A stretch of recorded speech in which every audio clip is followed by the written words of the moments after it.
Pengertian komponen pendidikan. Komponen merupakan bagian dari suatu sistem yang memiliki peran dalam keseluruhan berlangsungnya suatu proses untuk mencapai tujuan sistem. Komponen pendidikan bagian-bagian dari sistem pendidikan yang menentukan berhasil atau tidaknya atau ada atau tidaknya proses pendidikan tersebut. Nah, yang pertama, komponen pendidikan meliputi pertama tujuan pendidikan, yang kedua peserta didik, yang ketiga pendidik, yang keempat metode pendidikan, yang kelima isi, yang keenam materi pendidikan, yang ketujuh lingkungan pendidikan, dan terakhir alat dan fasilitas pendidikan. Nah, jadi kita akan bahas ya. Yang pertama, tujuan pendidikan. Komponen pendidikan yang pertama adalah tujuan pendidikan. Setiap kegiatan yang memiliki proses pasti memiliki tujuan. Begitu juga dalam pendidikan pasti memiliki tujuan yang akan dicapai. Tujuan pendidikan adalah untuk menjadikan seseorang atau kelompok terjadinya perubahan ke arah yang lebih baik, dan juga akan adanya perubahan sikap perilaku yang baik akibat adanya proses pendidikan. Yang kedua, peserta didik. Nah, ada yang tahu peserta didik itu apa? Nah, peserta didik pendidikan tidak akan berjalan apabila tidak ada peserta didik atau siswa.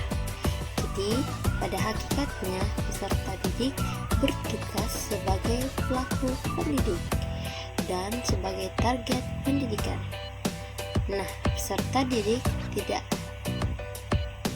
terbatas pada anak usia pendidikan dari SD sampai SMA, namun lebih luas lagi, yaitu mencakup seluruh individu atau kelompok yang menjadi subjek pendidikan. Nah, selanjutnya yang ketiga pendidik.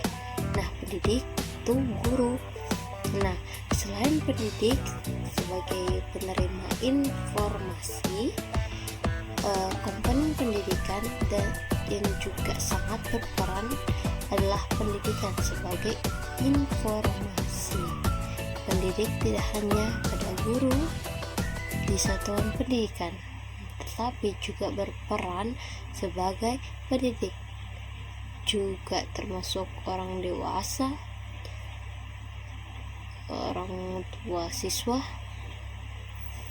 pemimpin masyarakat, dan pemuka agama yang bertugas sebagai penyampaian informasi. Penyampaian informasi akan menjadi perubahan yang lebih baik. Nah, yang keempat, metode pendidikan. Metode pendidikan adalah cara untuk menyampaikan informasi atau cara mempelajari.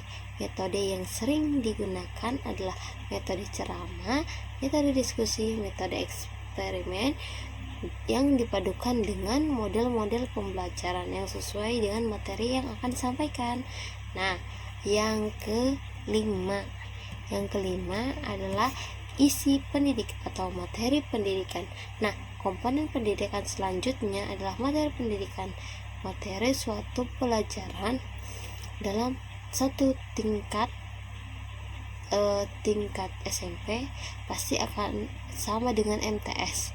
Hal pelajaran yang terjadi karena adanya standar dan aturan dalam kurikulum tersebut.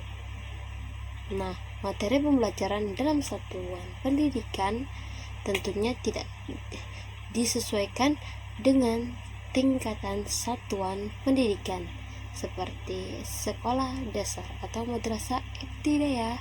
Yang ke-6, lingkungan pendidikan. Nah, lingkungan pendidikan adalah segala segi kehidupan dan kebudayaan. Nah, yang ke-7, alat dan fasilitas pendidikan. Nah, untuk menunjangnya tercapai tujuan pendidikan, komponen pendidikan Yang terakhir adalah fasilitas. Sebagai penunjang, sarana prasarana juga harus terpenuhi. Misalnya laboratorium, terus lapangan olahraga, internet, dan sebagainya. Masih banyak lagi di luar sana. Nah, mengapa harus ada fasilitas? Meskipun tanpa fasilitas, pembelajaran masih bisa dikerjakan, namun tidak akan maksimal. Tujuannya yang akan dicapai tidak terpenuhi. Nah, sampai di sini dulu ya. Sekian materi dari saya. Wassalamualaikum warahmatullahi wabarakatuh.